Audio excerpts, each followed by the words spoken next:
Ugihan sila ito sa isa kanindot sala sa ito. So, agi sa pagpadayon na ito ang pamatiw na sunod na muhatag sa mensahe. Usugato na ito sa palakpak na misioner Pastor B. Paila.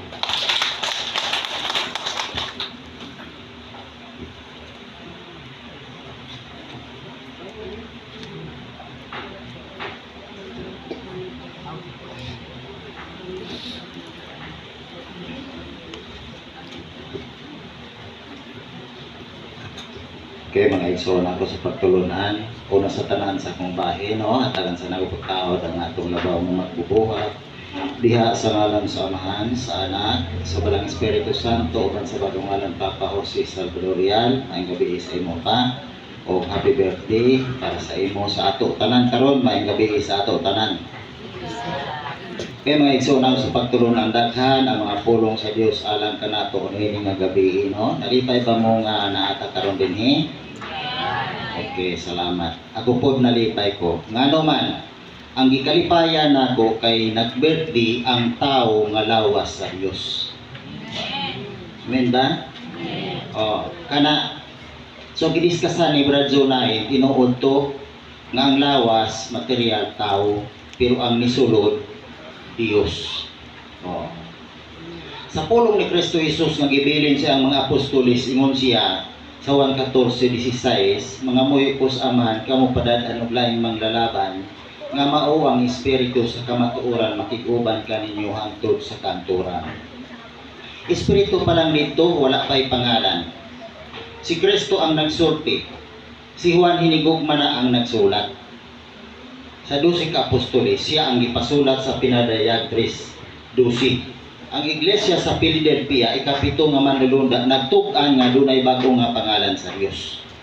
Ba? Kanang pinadayag 3:12, gigon pagsulti kaniya nga magmadaogon himuon kong haligi sa templo sa akong Dios, dili na siya magagula niini. Isulat ko diya kaniya ang pangalan sa siyudad sa akong Dios, ang bagong Jerusalem nga nanaog gikan sa langit, gikan sa akong Dios. Ug isulat ko sa diya kaniya ang akong kaugalingong bagong pangalan. Sabta kuno, nganong nagsulti magbagong pangalan, nagpasabot ba nga wala siya daan nga ngalan? Ang kahulugan nga nagsulti siya bagong pangalan, kay doon na siya daan nga ngalan.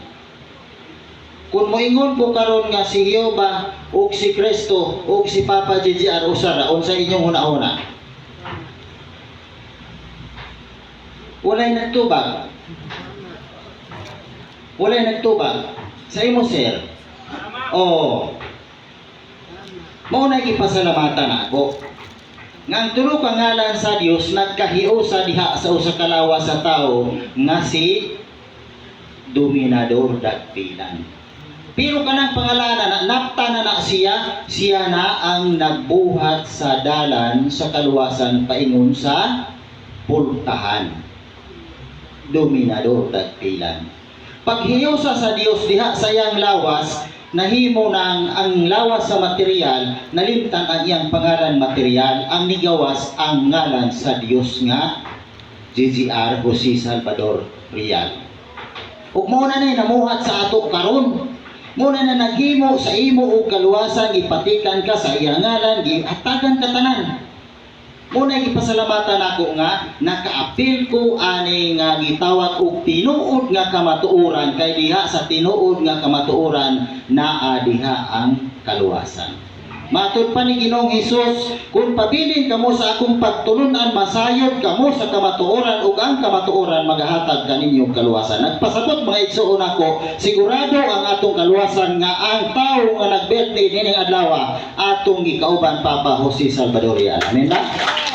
Kana lang moingon ko sa ngalan sa atong amahan Papa Jose Salvador Real hangtod sa atong sunod nga panaguban. Salamat ug maayong gabi sa ato tanan. Ating pagsa.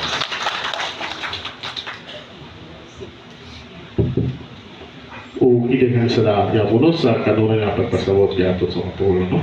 So lagi sa pagbayan magawag mo na kita sa mahalay sang awit ato sugat ng plagpagan at ikso.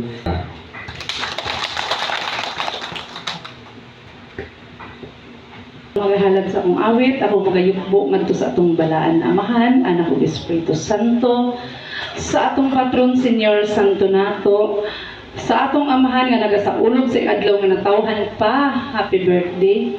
Kana atong tanan mga igsoon, maayong gabi.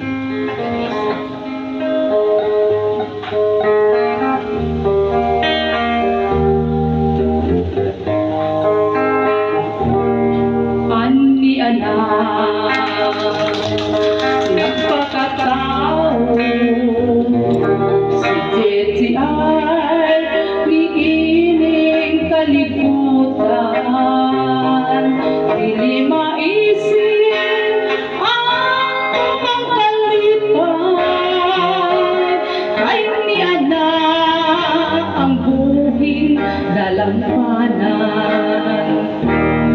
Karon ang tukman kasaulugan natawhan sa atong amahan, nagasakay sa bintod sa kalangitan, ang tumang kahayag nagadanag natong tanan. Karon ang higayon nga labing pililhon, alangkan natin yung balaan panagtigon, hinumtugin kaigsuunan ang paghiusa mao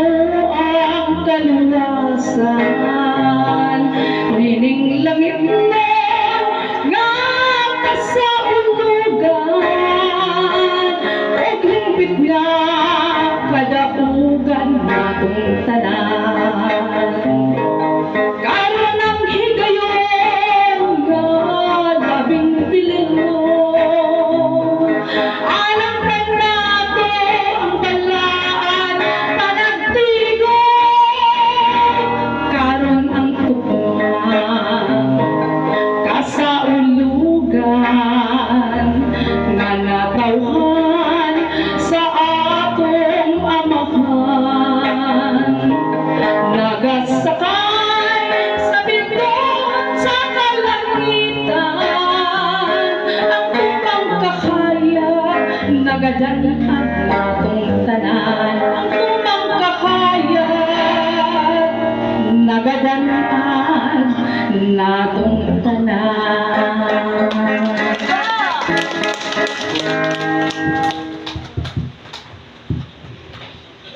O hilingan sa lahat no sa kahanindot sa Red Sack. No? So,